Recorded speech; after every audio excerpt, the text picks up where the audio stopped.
الحمد لله رب العالمين، والصلاة والسلام الأتمان الأكملان على عبده ورسوله وخليله وأمينه على وحيه نبينا وحبيبنا محمد وعلى آله وصحبه أجمعين. أما بعد، السلام عليكم ورحمة الله وبركاته. Ngayon mga kapatid, dadako na po tayo sa ating aralin sa Aqidah o Tauhid. At lagi kong inuulit na kaya natin tinawag itong Aqidah kasi mas malawak ang ating pag-uusapan dito. Ngayon ay dadako tayo sa kahulugan ng pagsaksi na si Muhammad ay sugo ng Allah. Natalakay natin noong nakaraan ang pagsaksi na walang Diyos na karapat-dapat sambahin maliban sa Allah. At ang pagsaksi na walang ibang Diyos na karapat-dapat sambahin maliban sa Allah ay mayroon siyang dalawang haligi. So, yan muna ang kukunin natin. Then isusunod natin itong pagsaksi kay Propeta Muhammad sallallahu alaihi wasallam na siya ay sugo at huling propeta ng Allah. Ngayon, ang la ilaha illallah ay may dalawang haligi. At siguro hindi natin natalakay nung nakaraan, may dalawa siyang haligi. Ang tinatawag na an-nafi at saka al-ithbat. An-nafi, al-ithbat. Ano yung an-nafi? Yung sasabihin mong la ilaha. An-nafi, ang sasabihin mo na la ilaha. Ibig sabihin ng nafi ay tatanggihan mo lahat ng sinasamba na mga Diyos-Diyosan. Huwag mong sasambahin ito. Layuan mo ito. Yan ang ibig sabihin ng an-nafi. Then, pangalawang haligi ng la ilaha illallah ang tinatawag na al-ithbat. Al-ithbat. Ang ibig sabihin, illallah. Na ang ibig sabihin, tanggapin mo na ang Allah lamang ang siyang karapat dapat na sambahin.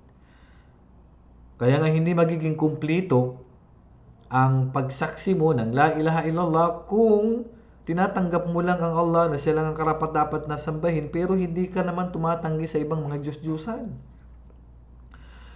Kumbaga, naniniwala ka pa rin na si Jesus ay anak ng Diyos. O kaya ay mag-aalay ka pa rin sa mga ilalim ng puno o kay Jesus. So, hindi sapat yun.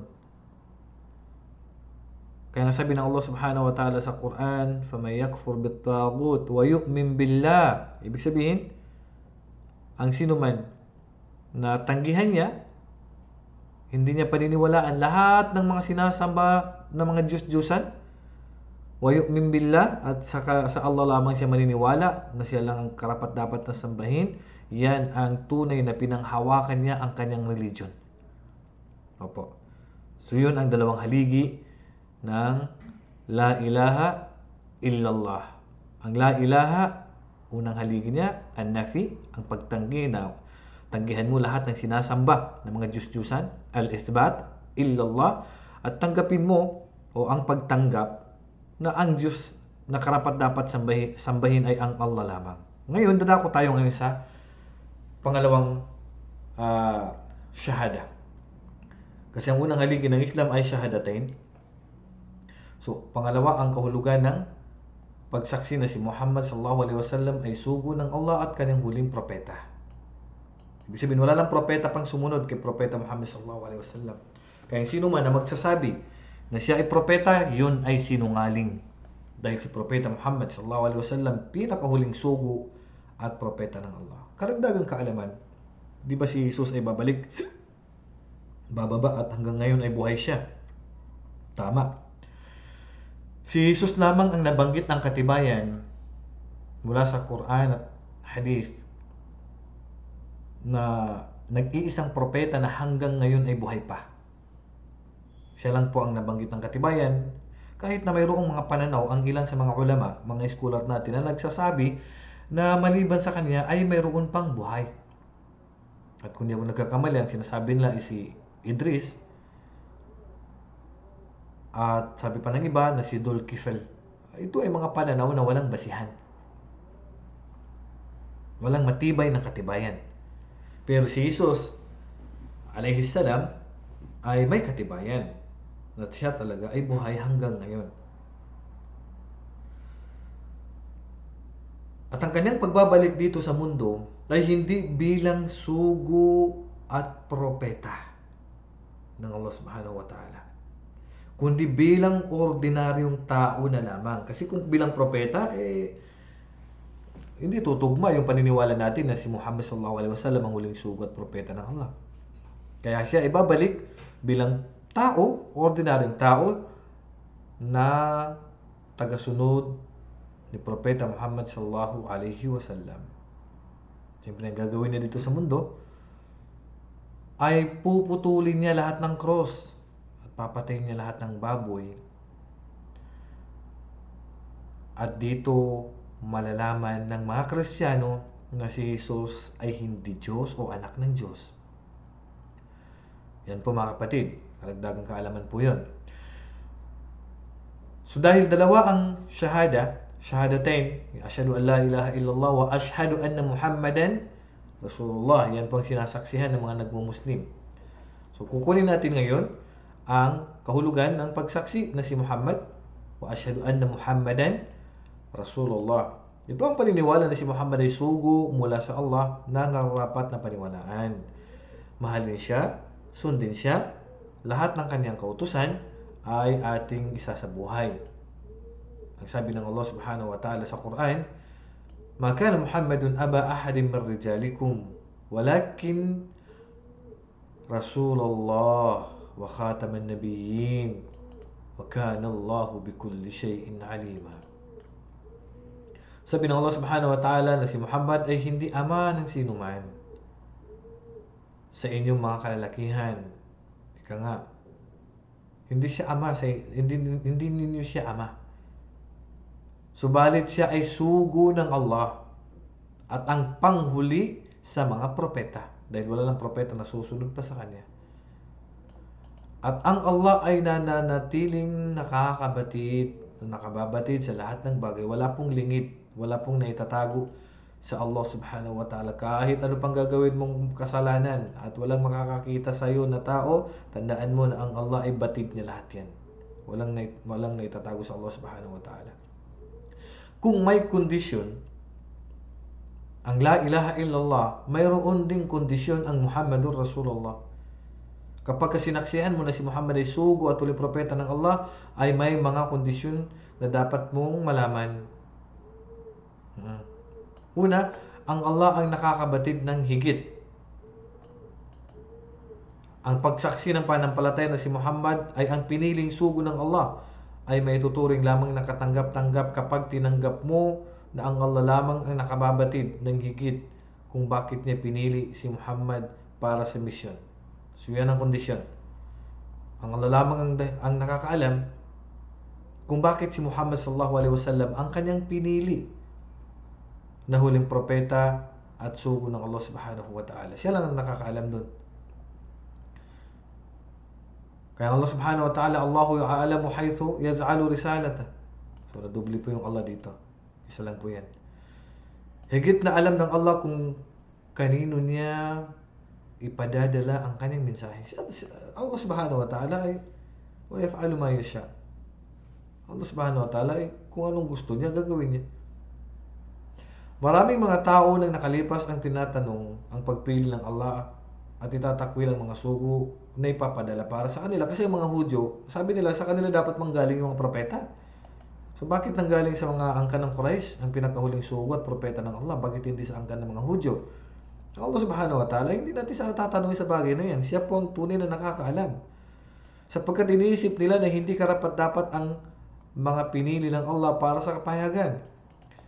Sa kabanata, ang mga mananampalataya, isinalaysay ng Allah ang kahalintulad ng pagtanggi ng mga tao sa mga propetang ipinadala magmula sa kapanahunan ni Propeta Noah hanggang sa kapanahunan ni Propeta Musa alayhisalam.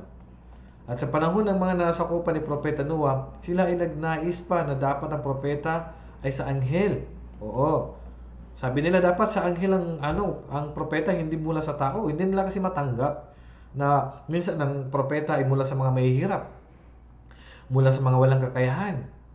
Kasi sabi nila, bakit kayo ang pinili na propeta, wala kayong kakayahan, wala kayong kapangyarihan, wala kayong pera.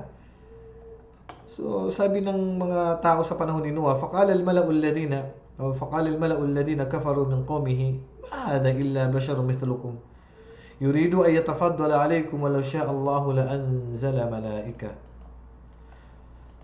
Subalit ang mga pinuno na kanyang mga mamamayan na di naniniwala ay nagsabi, siya ay hindi hihigit pa sa isang tao lamang na katulad ninyo. Si Propeta Noah, hindi na siya hihigit, hindi siya propeta, ay hindi siya anghel. Hindi na siya hihigit diyan. Naghahangad lang siya na mangibabaw mula sa inyo. Kung nais lang ng Allah subhanahu wa ta'ala, ay katiyakan na magpapadala siya ng anghel. Kung gusto ng Allah, anghel ang kanyang ipapadala bilang propeta, eh ganun talaga. Ang pinili ng Allah ng mga propeta at sugo ay tao. At bilang kasagutan naman sa pag-anyaya ni Propeta Musa alayhi salam, at si Harun na kanyang kapatid, ang Allah ay nagwika. فَقَالُوا أَنُؤْمِنُ لِبَشَرَيْنِ مِثْلِنَا وَقَوْمُهُمَا لَنَا عَابِدُونَ. At mga tao sila ay nagsabi, dapat ba kaming maniwala sa dalawang nilalang na katulad lang ng din namin? Para bang binababa nila? Sabi na, bakit maniniwala kami? Tao lang din yan. Samantalang ang kanilang mga mamamayan ay aming mga alipin. Kumbaga, mas mataas ang antas namin. Ang kanilang mga kasamahan, mga taga-sunod, alipin lang namin mga yan. Mayayaman kami. So yun ang kanilang pinagbabasihan. Hindi po. Ang Allah subhanahu wa ta'ala, pipiliin niya sino ang gusto niya maging propeta at sugo. At bibigyan niya ng revelasyon. Kakausapin niya, o kaya magpapadala siya ng anghel para iparating ang kapahayagan o mga mensahe na ipaparating sa mga tao. Ang mensahe ni Propeta Muhammad sallallahu alaihi wasallam ay itinanggi ng isa sa kanyang kapanahunan na iniwanan ang gawin ng mga taga-Makkah na pagsamba sa mga Diyos-Diyos na sumamba sa Allah ayon sa kanyang sarili katulad ng propeta, sapagkat kanyang naisip na siya ay karapat-dapat sa pagtanggap ng kapahayagan katulad ng propeta. Lumipas ang panahon, ang iba sa mga tao ng kanluran ay itinanggi ang mensahe sa kadahilanan na ang propeta ay hindi nagmula sa kanilang kultura. So, siyempre, bawat mga tao kasi noon, sabi nila dapat sa amin ang propeta. Ang mga Hudyo nga, pinapatay nila mga propeta eh. Sabi kasi, ang paniniwala kasi nila, dapat sa kanila manggagaling ang propeta. Hindi sa mga mahihirap at hindi kilalang angkan. So, masyadong mataas ang tingin ng mga Hudyo sa kanilang sarili. Ang katotohanan sa tunay na paniniwala ng Diyos o paniniwala sa Diyos ay nangangailangan ng pagtanggap sa kanyang pinili, natatanggap ng kanyang mensahe. Hindi dapat tanungin kung ano ang ginawa ng Allah sapagkat tayo ang kanyang tatanungin. Ang Allah subhanahu wa ta'ala, huwag mo siyang tanungin. Ikaw ang tatanungin ng Allah sa ginawa mo. Huwag mong tanungin ang bakit ginawa ng Allah ang langaw, bakit ginawa ng Allah ang lamok, bakit ginawa, huwag mong tatanungin mga yan. Bakit si Muhammad sallallahu alaihi wasallam pagpinili? Bakit hindi ang dito sa angkan ng mga ganito? Wala tayong karapatan na magtanong sa Allah subhanahu wa ta'ala. Bagkus tayo ang tatanungin ng Allah subhanahu wa ta'ala. Lahat ng ginagawa natin dito sa mundo, lahat ng nakikita natin dito sa mundo na nilikha ng Allah subhanahu wa ta'ala ay may hikmah, may wisdom dito ang Allah subhanahu wa ta'ala. Kaya wag na tayo magtanong. Kaya nga Allah subhanahu wa ta'ala kanyang sinabi, la yus'alu amma yaf'al wa hum yus'alun. Hindi dapat tanungin ng Allah sa kanyang ginawa. Wa hum yus'alun. Bagkus silang tatanungin ng Allah subhanahu wa ta'ala. Pangalawa, hindi maaaring magkamali. Hindi maaaring magkamali. Anong ibig sabihin? Ang pagsaksi sa pagkapropeta ng Muhammad sallallahu alaihi wasallam ay walang saysay kapag ang sumaksi ay hindi tinatanggap na siya ay malaya sa kamalian. Ang paniniwala na siya ay hindi nagkamali sa paghahatid ng mensahe ng Islam ay kinakailangan sa paniniwala sa kanyang pagkapropeta. Ang mensahe ng propeta sallallahu alaihi wasallam ay hindi nagkamalian. Ang Quran hindi pwede magkamali. Lahat ng aral na dala ng propeta sallallahu alaihi wasallam ay hindi siya nagkamali. Walang labis, walang bawas, dahil lahat yun ay nanggaling sa Allah subhanahu wa ta'ala. Ang sabi ng Allah, "Sanuqri'uka fala tansa illa ma sha Allah." At sabi ng Allah, ipababasa namin sa iyo Muhammad sallallahu alaihi wasallam ang Quran upang hindi mo ito malimutan, maliban na lamang sa kung ano ang naisin ng Allah. Ang kondisyon na ito ay hindi nangangahulugan na siya ay malaya sa lahat ng mga kamalian bilang isang nilalang. Pero mga kapatid, ang pagkakamali ng propeta sallallahu alaihi wasallam ay bilang tao sa mundo o mga gawain lamang sa mundo. Pero ang aral na dala niya kailanman hindi nagkamali yan. Dahil lahat yun ay revelasyon galing sa Allah subhanahu wa ta'ala. Walang mali. Walang mali na turo ang propeta sallallahu alaihi wasallam. Lahat ay perpekto. Perpekto po ang Islam. Perpekto ang dalang aral ng propeta sallallahu alaihi wasallam. Tanging tao lang talaga yung nagkakamali. Ang ilan sa kanyang mga kamalian bilang nilalang ay nakatala sa parehong Quran at Sunnah. So, nababanggit doon na siya ay minsan nakalimot, nagkamali, pero hindi yung aral na dala niya ang nagkamali. Siya isang nilalang na nangungulugan na nakagawa ng mga pagkakamali, subalit ginawa siya ng Allah bilang isang halimbawa sa sangkatauhan. Yung pagkakamali niya bilang halimbawa na tinuturuan tayo na kapag nagkamali ka, ito ang dapat mong gawin. Yun ay itinuro sa atin. Kabilang din yung sa mga aral na tinuruan tayo kapag tayo nagkamali, pag nakalimutan natin magsala, kapag nakatulog tayo sa sala, ito ang dapat natin gawin. Yun ay turo sa atin ng Islam. Pero yung laman ng aral, laman ng Quran, walang mali diyan. Kagaya na paniniwala ng ibang mga ayaw sa Islam. Talagang sinisiraan nila, mali ito ang tama. Subhanallah, walang mali sa Islam. At kapag siya ay nagkamali sa pagpapasya, itutuwid siya ng Allah at ang kanyang mga pagkakamali ay nagiging daan sa pagtuturo ng tama sa kanyang mga tagasunod at sa mga panahong darating. So, halimbawa, siya ay nagkamali. Itutuwid siya ng Allah subhanahu wa ta'ala. Darating ang revelasyon. May revelasyon, wahi, na darating sa kanya para ituwid yun, para malaman ng mga sumunod sa kanya at sa mga susunod pang panahon ang bagay na ito.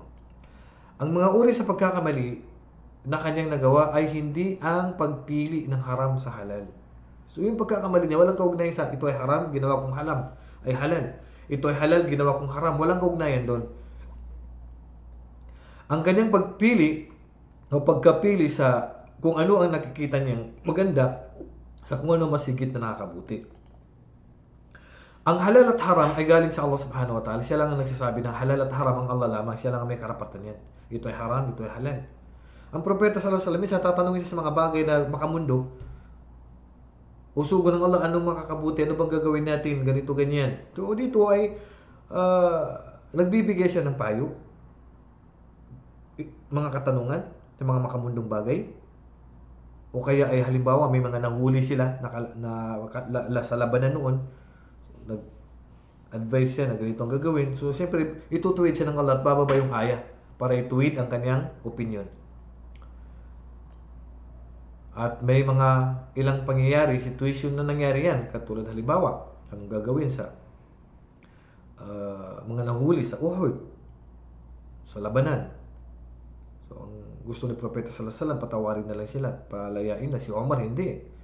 Gusto niya hatulan ng kamatayan at sumang-ayon dito yung Quran kay Omar. At kaya napaiyak si Propeta sallallahu alaihi wasallam kasi yung ayah mula sa Allah subhanahu wa ta'ala ay sumasang-ayon kay Omar. Pero ganun pa man ay yung nakapagbigay piyansa, kasi sa Islam kahit na nahuli sa labanan, hindi pa rin pinapatay. Hindi porkit nahuli na sa labanan, pinapatay na agad. Sa Islam hindi nagtuturo ng ganyan. Lahat yan ay pinag-aaralan ng isang pinuno sa labanan. Hindi kagaya sa ibang mga grupo na kapag ka nahuli ka nila, ay wala na. Talagang papatayin ka na nila. Sa Islam, napakaganda ng aral ng Islam. Kahit sa panahon ng gera, ay hindi pa rin siya marahas. Tapos sisiraan yung Islam sa panahon natin ngayon, nasasabihin nila yung mga terorista, yung mga Muslim, samantala ito ay walang katotohanan. Ito rin ay tinataglay ng ibang mga propeta. So, balit itinatanggi ng Islam ang ibang mga ulat sa ibang relihiyon hinggil sa mga propeta katulad ng pagsasalarawan kay Propeta Daud. o David sa pagnasa ng asawa ng iba. Subhanallah. Ito yung mga dalang aral ng ibang religion. Na ito si Propeta Dawud alayhi salam ay nagnasa sa asawa ng iba, wala nabil. Ang propeta hindi niya gagawin 'yon.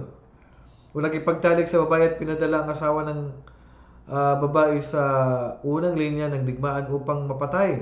Subhanallah. So, kailanman ang paninira na ito ay walang katotohanan. Ang propeta ay mangangalo niya o kaya magkakagusto sa isang sila ay hindi hahayaan ng Allah Subhanahu wa Ta'ala na makagawa ng kasalanan, mga kagaya ng ganito. Ang ganitong pag-ugali ay hindi nararapat sa isang propeta. Itinatakwil sa Islam ang mga anumang mga kwento tungkol sa mga propeta na nagpapakita na sila ay nakagawa ng mga malalaking kasalanan. Hindi po nila magagawa yan at laging nagpapadala sa kanila ang Allah ng revelasyon. So, yung mga paninira sa ibang religion, kagaya ng sinabi nila na ginawa ni Dawud alayhi salam, ito ay kasinungalingan. So si Propeta Muhammad sallallahu alaihi wasallam, pangalawa, siya ay hindi po nagkamali sa dala ng aral. Kaya perpekto po ang aral ng Islam, tao lamang ang nagkakamali. Pangatlo, pangkalahatan. Anong ibig sabihin dito? Ang pagsaksi na si Propeta Muhammad sallallahu alaihi wasallam ay umikot sa paniniwala na sa kanyang dala-dala mensahe na pangkalahatan. Isang pangailangang kondisyon na maniwala na ang Allah ay nagbigay ng mensahe kay Propeta Muhammad sallallahu alaihi wasallam na para sa sangkatauhan. Ang mga mensahe ng mga naunang mga propeta ay para lamang sa mga natatanging mga tao, lugar, at para sa mga natatanging panahon. At panghuling mensahe na ipinaabot ni Propeta Muhammad sallallahu alaihi wasallam ay para sa buong sangkatauhan hanggang sa huling panahon. Maraming mga talata sa Quran na nagpapatunay sa prinsipyong ito. So, pangatlong kondisyon, pangkalahatan. Na ang ibig sabihin, ang dalang aral ng Propeta sallallahu alaihi wasallam ay hindi lang sa mga Arabo, sa buong mundo at sa lahat ng panahon, pati sa mga engkanto. Opo, pati sa mga engkanto ay ipinadala rin si Propeta sallallahu alaihi wasallam. Sa panahon niya, nagdadawa siya sa mga engkanto, mga jinn. Patuloy nagkakamali si Anas bin Malik, o isa sa mga sahaba, ang nakasaksi na kinakausap ng propeta ang mga hindi niya nakikita yung kanilang mukha. So, ang nagda'wa ang propeta sallallahu alaihi wasallam hindi lang sa mga tao, pati sa mga jinn.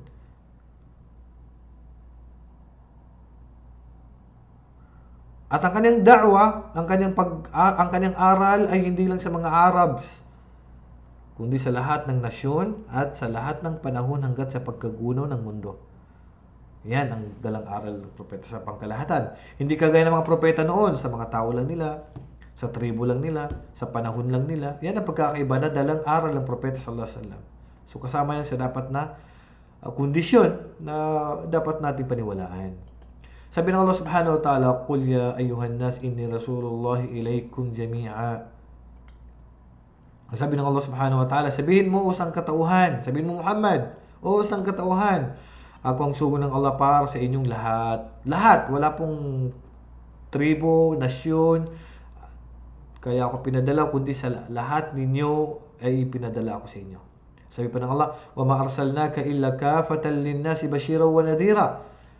At hindi ka namin isinugo maliban lamang sa paghatid ng mabuting balita. Ibig sabihin, balitaan mo sila ng mga magaganda na magdadala sa kanila sa paraiso. At bilang tagapagbabala sa lahat ng sangkatauhan, babalahan mo sila ng pagsamba maliban sa Allah ay walang kapatawaran. Ang paggawa ng kasalanan, pangalun niya, pagpapawat ng 5-6, pagpatay ng walang karapatan, lahat yan ay nagbibigay ang propeta ng babala. Lahat, sa lahat, hindi lang po sa mga Arabs o sa Middle East. Si Propeta Muhammad sallallahu alaihi wasallam ay nagsabi na rin na siya ay pinagkalooban ng 5 mga bagay na hindi pinagkaloob sa ibang mga propeta na nauna sa kanya. At ang isa sa mga ito ay sinugo siya sa lahat ng sangkatauhan. So may binigay ang propeta sallallahu alaihi wasallam na hindi naibigay sa mga nauna sa kanyang propeta, at ito ay ang kanyang da'wa, ang kanyang dalang mensahe ay pangkalahatan hanggat sa pagkagunaw ng mundo. So hindi, yung iba kasi naniniwala sila, ay para lang sa inyo mga Muslim yan. Hindi po. Pati nga si Jesus nga susunod kay Muhammad sallallahu alaihi wasallam. Pang-apat, kabuuan. Ang kakumplituhan, ika nga. Ang pagkakatanggap sa pangalawang pagpapahayag ng pananampalataya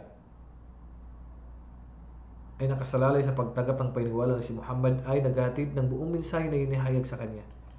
Dahil na siya ay malaya sa anumang kamalian pagdating sa kanyang mensahe, ito ay naihatid sa kabuuan nito at walang anuman na nakaligtas. Inutos ng propeta sallallahu alaihi wasallam na ihatid ang lahat ng inihayag sa kanya dahil kung hindi, ang misyon ay may tuturing na hindi natupad.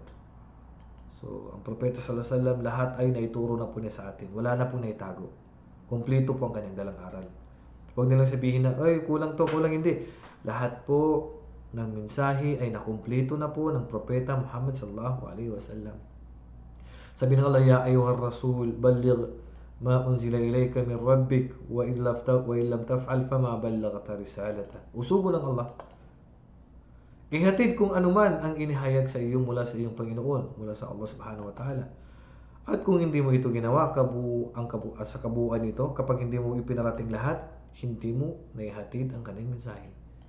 Ang propeta sallallahu alaihi wasallam kailanman hindi siya nandaya, nagkulang kagaya ng paniniwala ng mga iba na hindi daw niya pinarating, hindi daw kumpleto ang kanyang dalang aral, wala dubila.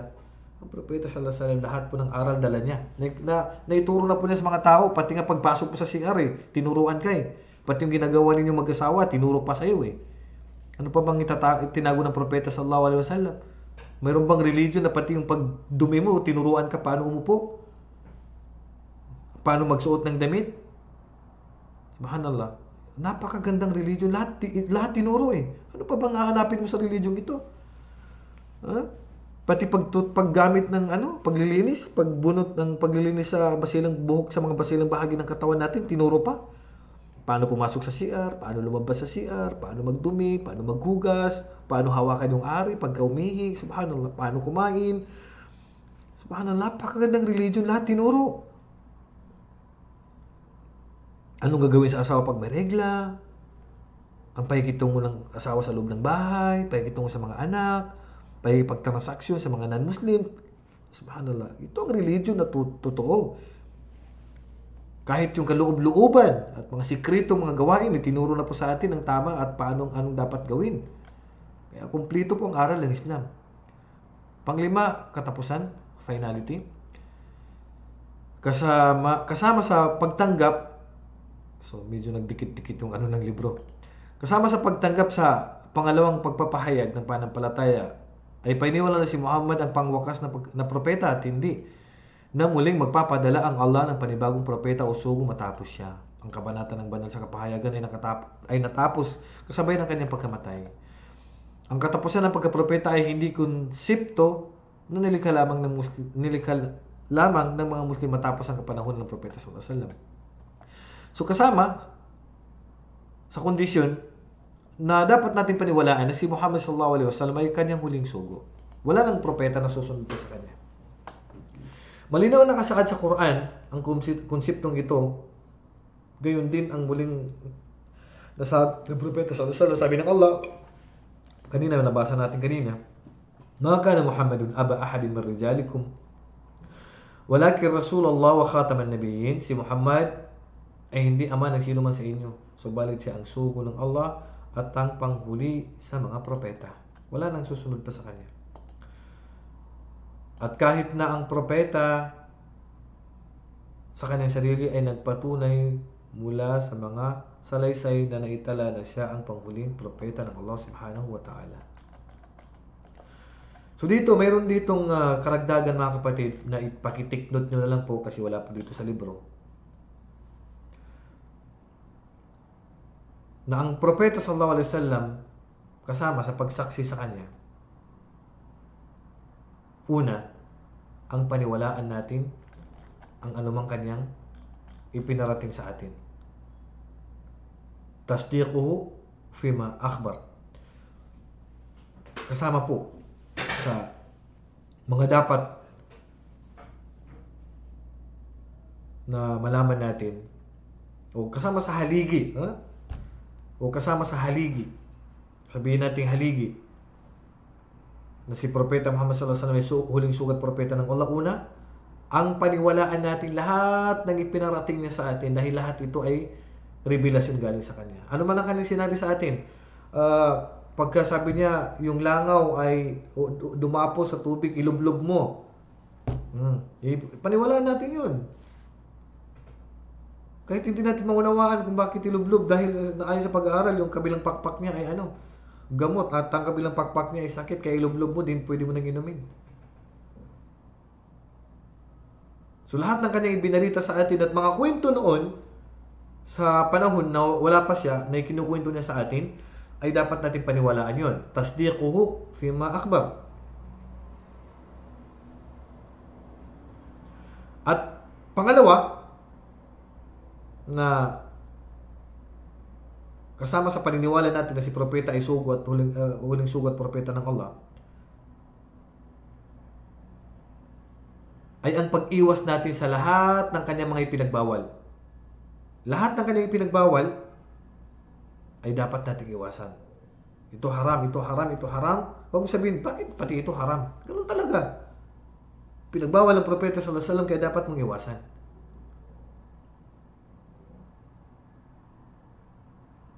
Pangatlo, ang pagsunod natin sa lahat ng kanyang itinuro at ipinag-utos sa atin. Wa ma amartukum bi amrin fa'tu minhu mastata'tum. Wa ma nahaytukum anhu fajtanibu. Yan ang kakumpletuhan. Kung ano man ang pinag-utos ko, sabi ng propeta sallallahu alaihi wasallam, ay gawin ninyo sa abot ng inyong makakaya, at kung ano man ang pinagbawal ko sa inyo ay inyong itong iwasan. At ang pang-apat na kondisyon ng pag si Muhammad ay huling sugo at propeta ng Allah, huwag kang sasamba maliban kung ano ang kanyang itinuro. Yan. Huwag kang sasamba. Wa an la yu'badallah illa bima syara'. Huwag kang sasamba sa Allah maliban sa paraan na itinuro sa ng propeta sallallahu alaihi wasallam. Huwag kang magsala na hindi niya tinuro. Huwag kang mag-hajj na hindi niya tinuro. Yung pag-fasting na hindi niya tinuro. Pagbibigay ng zakah na hindi niya tinuro. Lahat ng pagsamba natin sa Allah subhanahu wa ta'ala ay sa kaparaanan na itinuro sa atin ng propeta sallallahu alaihi wasallam. Kaya nga dalawang kondisyon upang matanggap ang ating pagsamba. Una, ang ikhlas. Dalawang kondisyon upang matanggap ang ating pagsamba. Yung ating sala, ang ating fasting, ang ating hajj, ang pagbabasa ng Quran, pagbibigay ng zakah. Matatanggap ito sa dalawang kondisyon. Una, al-ikhlas. Ang dalisay na layunin na ito ay gagawin mo lamang para sa Allah subhanahu wa ta'ala. Yan ang unang kondisyon upang matanggap ang ating ibadah o pagsamba. Pangalawang kondisyon, al-mutaba'ah. Al-mutaba'ah. Ano ibig sabihin ng mutaba'ah? Ang pagsunod mo sa kung ano ang itinuro lamang sa iyo ng propeta sallallahu alaihi wasallam. Paano siya nagsala, paano siya nag-hajj, paano siya nagbigay ng zakah. So, yan ang dapat nating malaman. Kasi pagka ikhlas ka naman, pero hindi ka sumunod sa paanong paraan nagsala ang propeta, ay bid'ah. Paano siya nag-alala sa Allah, paano siya nag-dhikr, bid'ah. Pagka gumawa ka ng isang pagsamba na hindi nakaturuan, kaya dito papasok ang bid'ah.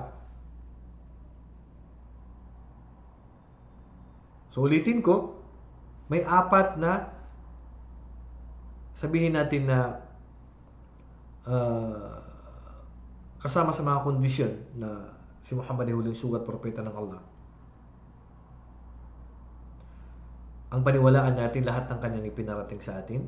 Yan ang una. Pangalawa, ang gawin natin lahat ng kanyang ipinagutos. Pangatlo, ang iwasan natin lahat ng kanyang ipinagbawal. At ang panghuli ay huwag tayong sasamba sa Allah maliban sa kaparaanan na itinuro sa atin ng propeta Muhammad sallallahu alaihi wasallam upang maiwasan natin ang bid'ah. So hanggang dito na lamang. Naway marami tayo natutunan sa araw na ito. Allahu a'lam. Wa sallallahu ala nabiyyina Muhammad wa ala alihi wa sahbihi ajma'in. Assalamu alaikum wa rahmatullahi wa barakatuh.